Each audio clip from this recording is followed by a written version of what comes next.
Աստված հավատարիմ է։ Դեյվիդ Վիլկերսոն, օր հունիսի 8։ Աղոթքների ուշացած պատասխանները։ Մեզանից շատերը Դավթի պես աղոթում են, երբ կանչեմ, շուտով պատասխան տուր ինձ։ Սաղմոս 102 խոսք։ Ես նեղության մեջ եմ, շուտ լսիր ինձ։ Սաղմոս 69 17 խոսք։ Եբրայերեն շուտ բառը նշանակում է հենց հիմա, շտապիր այն ժամին, երբ ես կանչում եմ քեզ։ Դավիթն ասում էր այս խոսքերով. Տեր,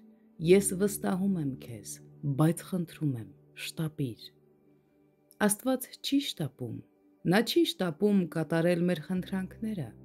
Երբեմն դուք կարող եք նույնիսկ մտածել, թե արդյոք նա ընդհանրապես կպատասխանի։ Դուք կարող եք լաց լինել, աղաղակել, ծոմ պահել, հույսով սպասել, բայց օրերը, շաբաթները, ամիսները, նույնիսկ տարիները անցնում են և դուք չեք ստանում ոչ մի չնչին ապացույց, որ Աստված լսում է ձեզ։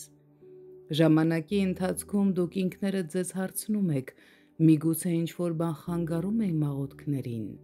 Դուք շփոթվում եք և ձեր վերաբերմունքը Աստծո նկատմամբ աստիճանաբար դառնում է մոտավորապես այսպիսին. Տեր, ինչ պետք է անեմ, որպեսզի պատասխան ստանամ այս աղոթքին։ Դու խոստացար քո խոսքում պատասխան տալ ինձ, և ես հավատքով աղոթեցի։ Քանի արցունք պետք է դեռ թափեմ։ Ինչու է Աստված ուշացնում անկեղծ աղոթքներին պատասխանելը։